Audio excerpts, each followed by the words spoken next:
우리 함께 사도신경으로 신앙 고백하겠습니다.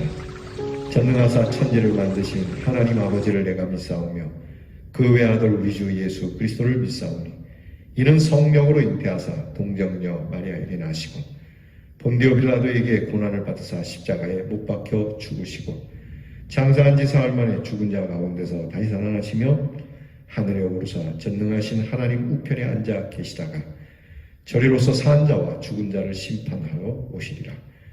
성령을 믿사오며 거룩한 공회와 성도가 서로 교통하는 것과 죄를 사하여 주시는 것과 몸이 다시 사는 것과 영원히 사는 것을 믿사옵나이다. 아멘. 찬송가 26장 구세주를 아는 이들 우리 함께 찬송합니다.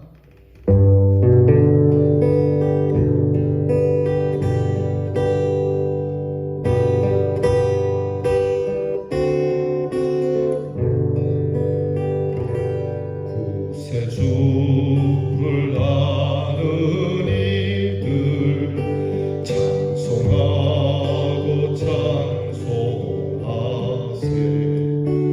마음과 뜻과 힘 다하여 경배드리세.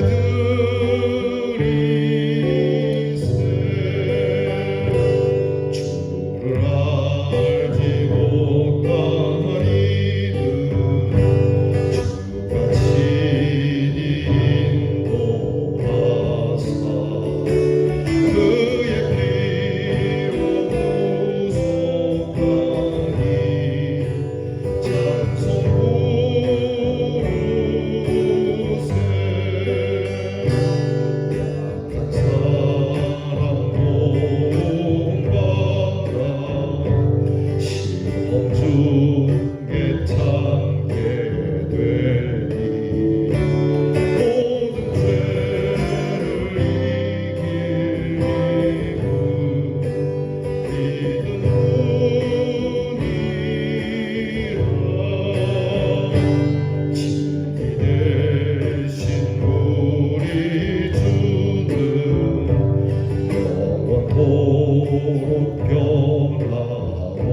기도하겠습니다. 주의 이름을 찬송하는 이 시간 하나님께 감사하며 영광을 올려드립니다. 천사들의 제사를 하나님께 드리자고 했던 귀한 하나님의 말씀을 떠올리며 우리의 입술에 하나님의 영화로우심을, 하나님의 능하신 구원을 노래하게 하시고 우리의 입술에 주님을 찬양하는 이 찬양으로 하나님이 주시는 믿음이 충만하게 하옵소서. 주님이 주시는 믿음으로 질병도 이기고 삶의 많은 고난의 일들과 고통도 이겨내고 우리를 가로막는 믿음을 도전하는 모든 악한 것들을 이기며 시험 중에도 하나님의 이름, 하나님의 그 높으신 권세를 찬양하며 승리하는 대연의 성도들이 되게 해 주시옵소서. 진리 되신 우리 주께서 영원토록 변함이 없으시니 우리 모두가 주를 믿고 주를 길이길이 섬기며 주님을 예배하며 살아가는 하나님의 자녀들 되게 하옵소서. 오늘도 하나님 우리의 일들에 하나님이 주시는 이 귀한 믿음의 능력이 나타나길 원합니다.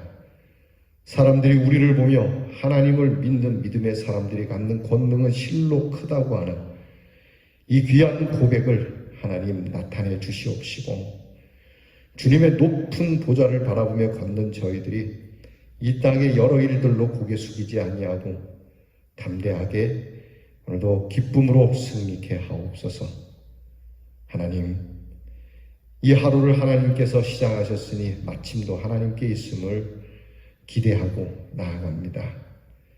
하나님, 오늘도 우리에게 필요한 것을 공급해 주시고 기도하는 것들을 이루어 주시옵시고 특별히 복음의 일을 진전시켜 주셔서 우리 교회가 날로 부흥하기를 주의 성도들의 가정의 부흥을 통하여 이 제단에 든든히 세워가시는 하나님의 능력을 보게 하옵소서. 오늘도 가정마다 두신 찬송을 통하여 기쁨을 얻게 하시고 하나님께서 돌보시는 가정들이 하나님이 주시는 평화를 누리게 하시고 먹으며 입으며 쓸 것만이 아니라 신령한 것들이 충만하여 하나님의 귀한 가정을 출입할 때에 하늘나라를 출입하는 것과 같은 은혜를 주시옵소서. 오늘도 우리의 자녀들을 위하여 기도하오니 우리의 자녀들이 찬송하는 자녀들이 되기를 원합니다. 공부하는 자녀들에게 지혜와 총명을 주시옵고 군무로 수고하는 자녀들에게 용맹함과 건강과 안전을 주시며 멀해와 객지에 살아가는 우리의 자녀들에게 주의 오른팔이 함께하사 사람들이 두려워하기도 하고 존경하기도 하고 부러워하기도 하는 우리의 귀한 자녀들이 되게 해 주시옵소서. 주의 은혜를 받은 자들이 오니 주의 은혜를 지키며 오늘도 어디에서 무엇을 하든지 하나님의 말씀을 대하고 기도하며 하나님 앞에 묵상의 시간을 통하여 주의 신령한 은혜를 받고 맡겨주신 하나님 모든 일들을 잘 감당하며 주님께 영광 올려드리는 대연의 성도들이 되게 하옵소서. 예수님 이름으로 기도하옵나이다. 아멘. 오늘 우리가 함께 나눌 묵상 말씀 역대상 25장 전체입니다. 역대상 25장 1절로부터 31절 말씀 저와 함께 같이 봉독하겠습니다. 다윗이 군대 지휘관들과 더불어 아삽과 헤만과 여두둔의 자손 중에서 구별하여 섬기게 하되 수금과 비파와 재금을 잡아 신령한 노래를 하게 하였으니 그 직무대로 일하는 자의 수효는 이러하니라.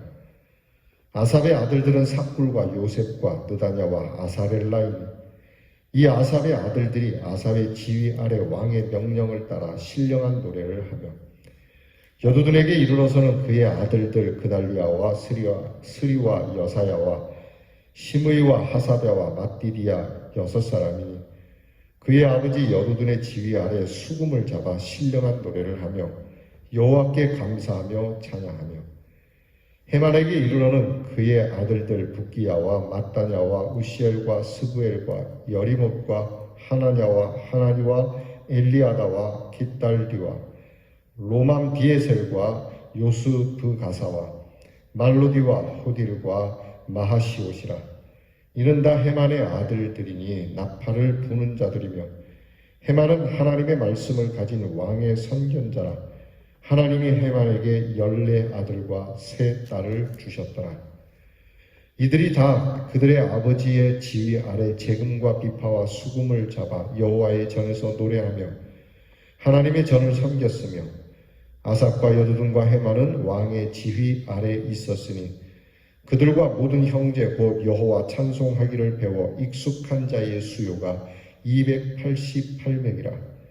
이 무리에 큰 자나 작은 자나 스승이나 제자를 막론하고 다같이 제비 뽑아 직임을 얻었으니 첫째로 제비 뽑힌 자는 아삽의 아들 중 요셉이요 둘째는 그달리아이니 그와 그의 형제들과 아들들 12명이요 셋째는 삭굴이니 그의 아들들과 형제들과 12명이요 넷째는 이스리이니 그의 아들들과 형제들과 12명이요 다섯째는 느다냐니 그의 아들들과 형제들과 12명이요 여섯째는 붓기야니 그의 아들들과 형제들과 12명이요 일곱째는 여사렐라니 그의 아들들과 형제들과 12명이요 여덟째는 여사냐니 그의 아들들과 형제들과 12명이요 아홉째는 마따냐니 그의 아들들과 형제들과 12명이요 열째는 시므이니 그의 아들들과 형제들과 12명이요 열한째는 아사렐이니 그의 아들들과 형제들과 12명이요 열두째는 하사변이 그의 아들들과 형제들과 12명이요 열셋째는 수바엘이니 그의 아들들과 형제들과 12명이요 열넷째는 맏디디아니 그의 아들들과 형제들과 12명이요 열다섯째는 여레모시니 그의 아들들과 형제들과 12명이요 열여섯째는 하나냐니 그의 아들들과 형제들과 12명이요 열일곱째는 요스브가사니 그의 아들들과 형제들과 12명이요 18째는 하나님이 그의 아들들과 형제들과 12명이요 19째는 말로딘이 그의 아들들과 형제들과 12명이요 20째는 엘리아단이 그의 아들들과 형제들과 12명이요 21째는 호딜이니 그의 아들들과 형제들과 12명이요 22째는 깃달딘이 그의 아들들과 형제들과 12명이요 23째는 마하시오시니 그의 아들들과 형제들과 12명이요 24째는 로맘디에셀이니 그의 아들들과 형제들과 12명이었더라. 아멘. 오늘 말씀에는 찬송을 맡은 사람들이 열거되고 있습니다. 이름이 쭉 나오니 좀 지루하죠. 같은 이름만 빼고 같은 내용이 계속 반복되니까 좀 읽을 때 고루하지 않았나 싶기도 합니다. 이렇게 찬송을 맡은 사람들, 하나님의 집에 찬송을 맡은 사람들. 지금 우리 세대는 다양한 음악 예배의 형태를 가지고 있죠. 그러나 그것이 어떤 형태이든 예배 음악을 우리는 찬양이라고 합니다. 오늘 성경에서는 신령한 노래라고 하죠. 신령한 노래. 아무 노래나 불러서는 안 됩니다, 성도들은. 물론 우리가 때로는 유행가도 좀 부를 수 있고 유행가를 통해서 위로도 받기도 하고 즐거움을 누리기도 합니다. 그러나 본질적으로 우리의 입술에 두어야 할 가장 근본적인 노래는 신령한 노래여야 합니다. 그래서 신약에 보면 너희는 신령한 노래와 시와 찬미로 서로 화답하라고 우리에게 명하고 계시죠. 성전에서나 가정에서나 어디에서든지 우리가 하나님 앞에 예배를 드리는 감동이 있어야 하는데 특히 교회에서의 예배, 성전에서의 예배는 더욱 그래야 하죠. 그래서 다윗은 찬양하는 일을 구별하여 세우는 것이죠.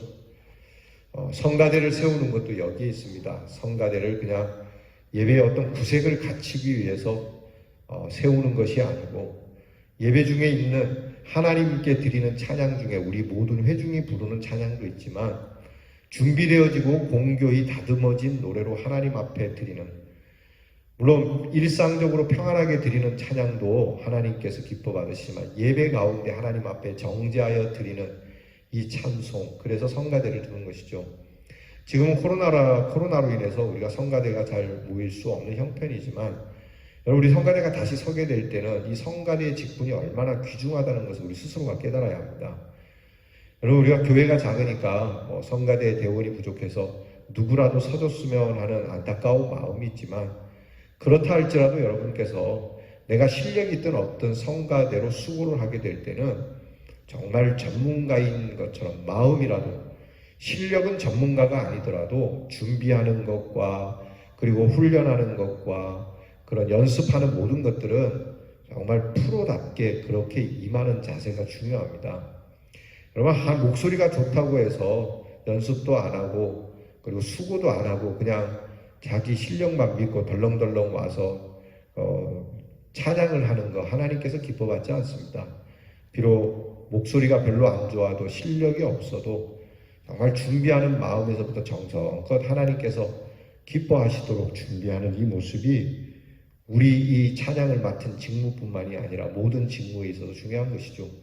교회학교도 그렇습니다. 교회학교 교사들도 주일날 허겁지겁 와서 아이들을 대면할 것이 아니라 늘 준비하고 기도하고 내가 가르치는 실력은 없어도 선생님처럼 준비하는 이 모습이 우리들에게 하나님을 감동시킬 수 있는 헌신이 된다는 것을 잊지 말아야 합니다. 오늘 성경은 목소리가 됐든지 또는 악기가 되었든지 찬양이라고 하는 신령한 노래라고 하는 것에 집중이 되어지는데요. 이 일에 대해서 첫째는 우리가 하는 일은 역시 신령한 노래, 곧 찬양이라고 하는 것을 잊으면 안 됩니다. 하나님을 찬양하는 일입니다. 대주제이시고 조물주를 찬송하는 일입니다. 그렇기 때문에 초월적인 하나님의 은혜를 이성적으로 깨닫고 받아들이고 고백함은 물론이고 그것이 하나님의 계시가 예언으로 들려지도록 찬양하는 찬양이어야 함을 잊지 말아야 합니다. 그래서 중요한 것입니다. 하나님께 찬양하는 것은 하나님의 은혜를 가지고 하나님께 영광을 돌리는 것은 물론이고 그 영광이 나타나도록 해야 하는 것이니 예배의 도덕성과 거룩함을 나타내주는 귀한 하나님의 도구로서 찬양을 드려야 함을 잊지 말아야 합니다. 둘째는 우리의 신령한 노래는 하나님을 향한 감사의 찬양이어야 합니다. 원망과 불평과 한스러움과 탄식의 노래가 아니라 감사로 찬양하는 것이고, 그리고 이 찬양이 끊어지지 않아야 한다는 것이죠. 이것은 하나님께 대한 경배의식을 높이고 말씀과 기도의 조화가 있게 하고 삶의 능력이 있게 하는 겁니다. 그러니까 찬양이 이어져야 되는 거죠. 연관이 돼야 되는 것이죠.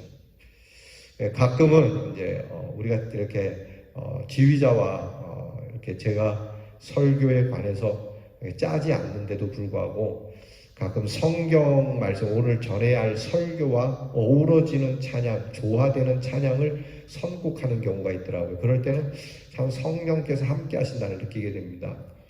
그러니까 그날 예배의 주제, 말씀의 주제에 따라서 찬양이 어우러지고, 또 우리가 드린 찬양이 삶의 그대로 그 주제가 이어져서 삶의 주제나 찬양의 주제가 똑같은, 이렇게 귀한 찬양이 우리가 감사와 찬송, 기쁨과 즐거움, 이것이 우리의 삶의 주제요, 예배의 주제요, 찬송의 주제라고 하는 겁니다. 세 번째는 오늘 성경에 보게 되면 이 찬송, 신령한 노래가 배워서 익숙하게 되도록, 물론 처음부터 익숙할 수는 없겠지만 자꾸 부르고 배워서 익숙하게. 그래서 여러분, 성가대는 사실 강한 훈련을 받아야 해요. 여러분, 우리가 요즘 텔레비전에 그런 오디션 프로그램이나 또는 그런 가요 프로그램, 우리가 뭐 부르의 명곡이라든지 기타 여러 그러한 가요 프로그램들 보면 얼마나 연습을 하는지 몰라요, 그 사람들이. 이렇게 시청자들에게 감동을 주게 하기 위해서 피땀 흘려 노력을 하더라고요. 가사가 조금이라도 틀리면 안 되는. 하나님께서 우리에게 가사가 틀려도 기뻐 받아주시지만 이렇게 예배에 찬양을 드림에 있어서 적어도 그런 의식은 필요하다는 생각은 해요. 저도 가끔 틀려서 참 송구하긴 합니다만은 이렇게 강한 훈련, 하나하나 다 정성스럽게. 그래서 이 찬송을 통달하고 완전히 숙지를 하고, 그리고 노래 부르는 기쁨 속에 아예 이 찬양에 완전 빠져들게, 이 찬양에 푹 젖어서 찬양과 내가 하나가 되어서 부를 수 있도록, 그렇게 할 때 감동이 오게 되고 또 은혜가 더 풍성하게 된다라고 하는 것이죠. 그렇지 않겠습니까?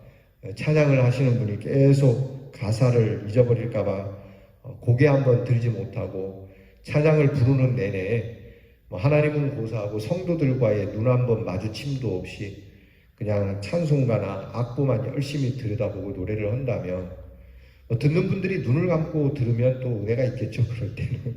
하지만 생각을 해보시면 이분이 참 준비된 찬양을 하는구나 라는 게 느껴질 때 듣는 우리도 감동이 되고 하나님께서도 기뻐하시지 않겠습니까? 우리가 드리는 찬양이 개인적인 찬양이든 또 성가대의 찬양이든 조금만 관심을 기울이면 예배의 목적에 맞는 아주 은혜로운 직무를 감당하게 될 수 있고요. 하나님께서 영광을 받으시고 우리에게도 충만한 은혜의 기쁨이 주어질 겁니다.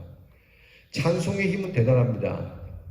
찬송을 흔히 곡조가 있는 기도라고 하죠. 곧 기도, 곧 찬송, 그리고 곧 고백인 겁니다. 그래서 찬송이나 기도나 하나님의 능력이 넘치는 것이죠. 하나님의 영광이 있는 곳에는 반드시 찬송이 있습니다. 성경 곳곳에는 하나님의 영광이 있는 곳에는 찬양의 소리가 들린다는 이러한 귀한 이야기를 우리에게 들려주고 계시거든요. 그러니까 여러분, 우리가 힘들 때 어려울 때 찬송의 힘이 얼마나 놀랍다는 걸 알고, 하나님 앞에 드리는 신령한 노래로 우리가 신령해지는, 세상에 썩어질 노래, 세상에 값싼 노래, 우리의 육체나 또는 우리의 말초신경이나 건드리는 그런 노래만이 아니라 정말 깊이 들어가서 우리의 영을 건드려 주시고 우리의 영을 새롭게 하고 우리의 저 신령 깊은 곳에서부터 넘치는 하나님의 권능이 있도록 하는 이 찬양이 우리 사랑하는 대형 성도 가정에 늘 언제나 함께하기를 주의 이름으로 축원합니다. 오늘 우리 찬양으로 승리합시다. 여러분이 좋아하는 찬송과 더불어서 또 하나의 찬송을 배우는 마음으로 그 찬송이 낯선 찬송이 되지 않도록 자주 불러보고 또 불러보고 익숙하게 되어지도록. 여러분 가요 노래교실하는 거 보면 그 어른들 머리 나쁘다라고 하면서도 그 노래를 끊임없이 부르고 또 부르고 또 부르고 계속 반복해서 그 노래를 아예 숙지하는데, 요즘 나오는 새로운 곡도 어른들이 그렇게 부르더라고요. 이미 지난 지금 저는 그게 신곡인 줄 알았더니 그게 지나간 노래라고 하는데 찐찐찐이야 하는 그런 노래도 있던데, 저는 그 가사를 잘 모르겠던데 어른들 잘 부르시더라고요. 그런데 어째서 하나님을 찬양하는 찬양은 어렵다고 얘기를 하고 잘 부르지 않는지. 여러분, 신령한 노래에 대한 친근감과 신령한 노래에 대한 사모함이 우리에게 있어야 합니다. 그저 앞에 말씀드린 것처럼 이렇게 신나는 가요나 그런 것만을 사모하다 보면 우리들의 신령함을 잃어버릴 수 있어요. 여러분, 우리의 신령하고 거룩함을 위해서 하나님의 찬송을, 하나님을 높이는 이 경배를 우리가 익숙하게 되어지도록 다시 한번 하나님 앞에 부르고 또 부르고 듣고 또 듣고, 그래서 이 찬송이 우리의 입에 언제나 아주 익숙하게 항상 자는 중에 잠꼬대로 찬송할 수 있을 정도로 우리에게 찬송이 뼛속 깊이 묻어나는 저와 여러분이 될 수 있기를 축복합니다. 기도하겠습니다. 우리에게 찬송을 알게 하시고 찬송을 부르게 하시며 이 찬송으로 능력을 주시며 거룩함을 주시는 하나님께 감사를 드립니다. 오늘 말씀을 따라 신령한 노래를 맡은 자들이 어떻게 얼만큼 수고해야 될지, 누가 수고해야 될지를 이렇게 정성스럽게 구별한 것처럼 우리도 하나님 앞에 이 신령한 노래를 날마다 드림으로 하나님 앞에 찬송을 가진 자, 찬송의 능력을 소유한 자로 오늘도 담대하게 이 찬양의 승리를 할 수 있는 대형의 성도들이 되게 해 주시옵소서. 예수님 이름으로 기도하옵나이다. 아멘. 하늘에 계신 우리 아버지여, 이름이 거룩히 여김을 받으시오며 나라가 임하옵시며 뜻이 하늘에서 이루어진 것 같이 땅에서도 이루어지이다. 오늘날 우리에게 일용할 양식을 주옵시고 우리가 우리에게 죄 지은 자를 사하여 준 것 같이 우리 죄를 사하여 주옵시고 우리를 시험에 들게 하지 마옵시고 다만 악에서 구하옵소서. 대개 나라와 권세와 영광이 아버지께 영원히 있사옵나이다. 아멘.